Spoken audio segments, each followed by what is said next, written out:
अरुण दत्ती रॉय जो एक बहुत ही महानाज हिंदुस्तानी क्रिटिक हैं, राइटर हैं, उनके ऊपर एक सेडिशन का चार्ज लगाया जा रहा है। दिल्ली के लेफ्टिनेंट गवर्नर ने चार्जेस फाइल की हैं उनके खिलाफ, मगर आते ही एक स्टेटमेंट ऑफ इंटेंट या एक्ट ऑफ इंटेंट उन्होंने शाया कर दिया है मोदी सरकार ने, और अब अरुण दत्ती रॉय के ऊपर ये चार्जेस लगी हैं। उनका नाम है रो खन्ना करके।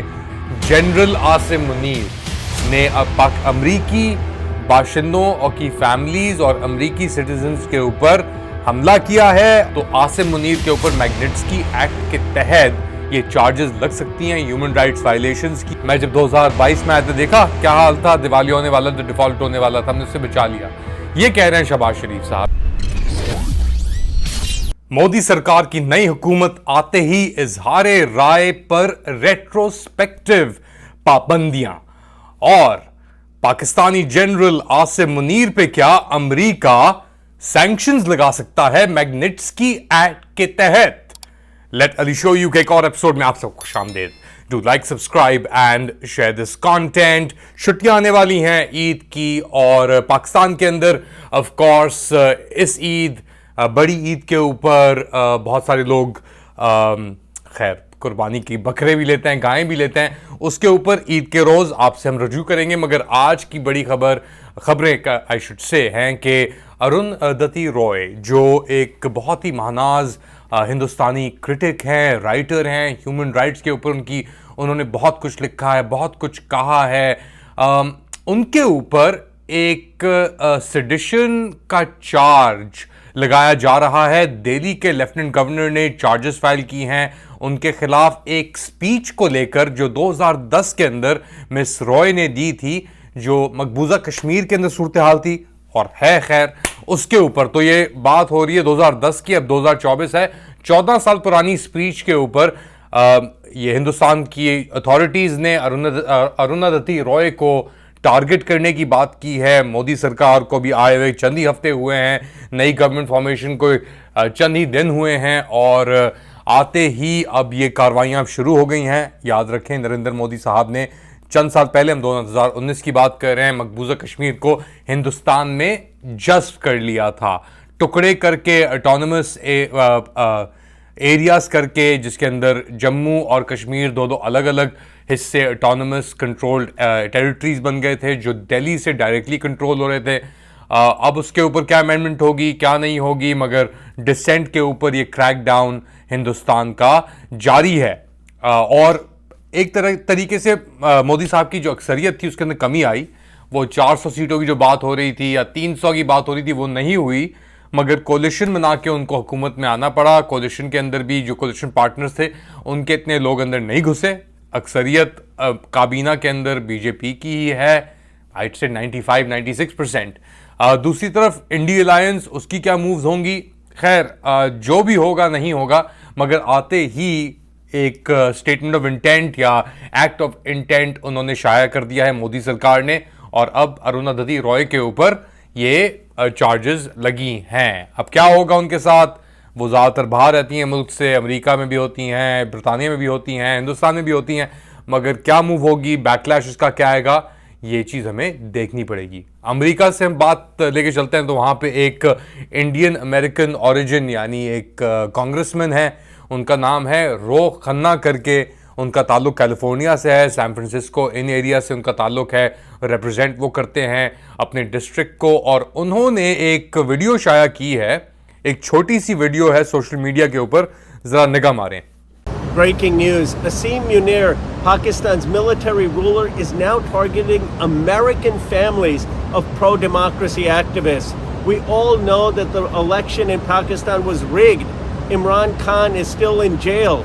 The United States needs to sanction Asim Munir and any military leaders in Pakistan who are targeting Americans. तो हाँ, रो खन्ना साहब की शमूलियत होनी थी, जो भी मेरे ख्याल से 2-2.5 महीने पहले जो एक कंग्रेशनल हियरिंग हुई थी सेनेट या हाउस फॉरेन रिलेशंस कमेटी की, उसके अंदर बहुत सवालात भी पूछे गए थे। हाउस फॉरेन रिलेशंस कमेटी के अंदर क्रैग सिजार ही मौजूद थे, ब्रैड शर्मन भी मौजूद थे और दीगर लोग थे, और वो पाकिस्तान में जो इलेक्शंस हुए थे डोनाल्ड लू साहब से, उसके ऊपर बातचीत हुई थी। रो खन्ना साहब को भी उस कंग्रेशनल हियरिंग के अंदर होना था, हाउस हियरिंग के अंदर सॉरी, मगर वो आ नहीं सके। लेकिन अब यानी चंद माह गुजर जाने के बाद उन्होंने एक वीडियो शाया की है जो आपने भी सुनी, और उसके अंदर वो कह रहे हैं कि जी जनरल आसिम मुनीर ने अमरीकी बाशिंदों और की फैमिलीज और अमरीकी सिटीजन्स के ऊपर हमला किया है और उनको यानी टारगेट किया है, और उनके ऊपर मैग्निट्स्की एक्ट के तहत, ये एक यूएस एक्ट है जो सैंक्शन करती है बेसिकली रशियंस के खिलाफ हुई थी ये ज़्यादातर, कि जो अमरीकियों को या अमरीकी इंटरेस्ट को, अमरीकी सिटीजन्स को टारगेट कर रहे थे, या तो अमेरिका से बाहर या अमेरिका के अंदर। तो आसिम मुनीर के ऊपर मैग्निट्स्की एक्ट के तहत ये चार्जेस लग सकती हैं ह्यूमन राइट्स वायलेशंस की, और सैंक्शंस डायरेक्टली लग सकते हैं। अब याद रखें, क्रैग सिजार हो गए, रो खन्ना हो गई, ये एक डेमोक्रेट पार्टी का हिस्सा है, अक्सरियत के अंदर जो बाइडन साहब हैं वो एक तरीके से सपोर्ट कर रहे हैं आसिम मुनीर साहब को और उनकी ये जो बर्बरियत है, फाशियत है, उसको। और दूसरी तरफ उन्हीं की पार्टी के अंदर से अब ये आवाज़ें आना शुरू हो गई हैं कि जी ये तो प्रोसिक्यूशन, इस बंदे की प्रोसिक्यूशन होनी चाहिए, इसने अमरीकी सिटीजन्स को टारगेट किया है अपने ह्यूमन राइट्स क्रैकडाउन के अंदर, जिसके अंदर ऑब्वियसली खदीजा शाह भी शामिल थी, वो बाहर आ गई हैं, खामोश हैं, उनसे कोई अपना जवाब नहीं आ रहा। मगर और दीगर अमरीकी सिटीजन्स या ऐसे लोग मौजूद हैं जिनकी फैमिलीज भी टारगेट हुई हैं। हम शहबाज गिल की बात करते हैं, शहबाज गिल साहब के पास एक ग्रीन कार्ड मौजूद है, उनके भाई को टारगेट किया गया। ऐसे और भी बहुत सारे लोग होंगे जिनका हमें नहीं पता, जिनके ऊपर ये प्रेशर्स डाले जा रहे हैं, जिनको टारगेट किया जा रहा है, और अब ये बात अमेरिका में आके यानी उछल रही है। पहले ये शुरू हुई बात, ये जो हाउस फॉरेन रिलेशंस कमेटी की मीटिंग के अंदर, उसके अंदर भी ब्रैड शर्मन ने कहा कि अपने एम्बेसडर ब्लोम से, डोनाल्ड ब्लोम से, पाकिस्तान में जो अमेरिका के सफ़ीर हैं, कि आप जाके इमरान खान की खैरियत मालूम करें। अब आके उस बात को भी अरसा हो गया, उन्होंने मुलाकात की नहीं की, जाके कोई ऑब्वियसली मुलाकात नहीं हुई उनकी, लेकिन अमेरिका में ये बात रुकी नहीं। आसिम मुनीर साहब के लिए, जनरल साहब के लिए ये एक बहुत ही धचके का बायस हो सकती है, क्योंकि वो अपने आप को सेल कर रहे थे ना अमेरिका में, गए भी थे टक्सीडोज, महंगे सूट्स पहन के, वर्दी के अंदर भी थे, वो बड़ी कॉस्प्लेइंग चल रही थी उनकी। मुलाकात हुई एंथनी ब्लिंकन की, नदीम अंजुम साहब आईएसआई चीफ भी थे। तो लगता है कि ये जो एक चार्म ऑफेंसिव था आसिम मुनीर साहब का अमेरिका में, ये फेल हो चुका है। मगर इसका क्या रियल टर्म्स के अंदर कुछ होगा? I can't really say much, because America के अंदर कोई भी लेजिस्लेशन को इंट्रोड्यूस करा सकता है, मगर उसको पास कराना और फिर अपना सेनेट में जाना और फिर प्रेसिडेंशियल अप्रूवल लेना एक बहुत तवील प्रोसेस है, बहुत लॉबिंग, जेरीमैंडरिंग, इन सब चीज़ों की उसके अंदर ज़रूरत होती है, और मेरे ख्याल से ये फिलहाल नहीं हो रहा, मगर as a pressure tactic it's still very important. और इसीलिए शायद अब शहबाज शरीफ साहब हर रोज़ आके एक नई प्रेस कॉन्फ्रेंस कर रहे हैं और कह रहे हैं कि जी हमने इकॉनमी संभाल ली। मैं जब 2022 में आया था, देखा क्या हाल था, दिवाली होने वाला था, डिफॉल्ट होने वाला था, हमने उससे बचा लिया।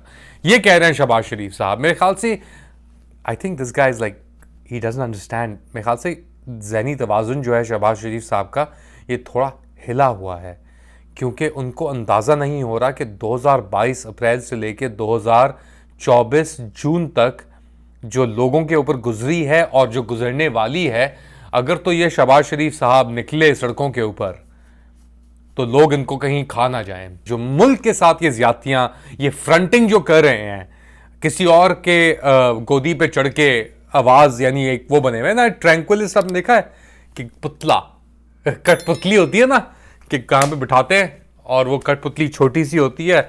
तो शहबाज शरीफ वो एक छोटा सी कठपुतली हैं जो आसिम मुनीर की गोद में, या आसिम मुनीर या नदीम अंजुम या दोनों की गोद में वो बैठे हुए हैं बीच में, और जो वो बोलते हैं मुंह उनका चल रहा होता है, आवाज कहीं और से आ रही होती है, हाथ कहीं और से नीचे से दिया होता है, और आवाज वो यूं करके ट्रैंक्विलिस्ट जो होता है ना, कठपुतली को चला रहा होता है। तो इनकी भी कुछ ऐसी ही कैफियत है शहबाज शरीफ साहब की। लगते भी कठपुतली की तरह हैं, चलते भी कठपुतली की तरह हैं, और उनकी हरकतें और जो बातें, आवाज़ें जो निकल रही हैं इनके अंदर से, वो भी एक कठपुतली की तरह हैं, क्योंकि दिस मैन इज़ डिरेंज्ड, ये डिसकनेक्टेड हैं कंप्लीटली रियलिटी से पाकिस्तान की। इनको अंदाज़ा नहीं हो रहा कि किस रुख सिचुएशन जा चुकी है। लोगों के अंदर बस एक हल्के से स्पार्क की अब ज़रूरत है, इनकलाब की हम बात करते हैं ना, बहुत बड़ी बातें करते हैं, इनकलाब, रेवोल्यूशन।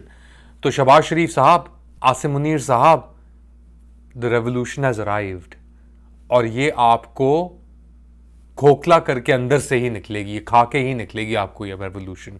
आप चाइना से फायर वॉल इंपोर्ट करें, इमरान खान को कत्ल करें ना करें, भीख मांगें, तशद्दुद करें, जोर करें, मैग्निट्स्की एक्ट को फेस करें, और अब ये जब टैक्स बर्डन और गिरेगा के आईएमएफ की कंडीशनैलिटीज़ को मीट करने के लिए, तो आई एम टेलिंग यू खून बहेगा, देयर विल बी ब्लड। खैर, इतने अपोकलिप्टिक बातें हमें शायद इतनी मायूसी नहीं फैलानी चाहिए।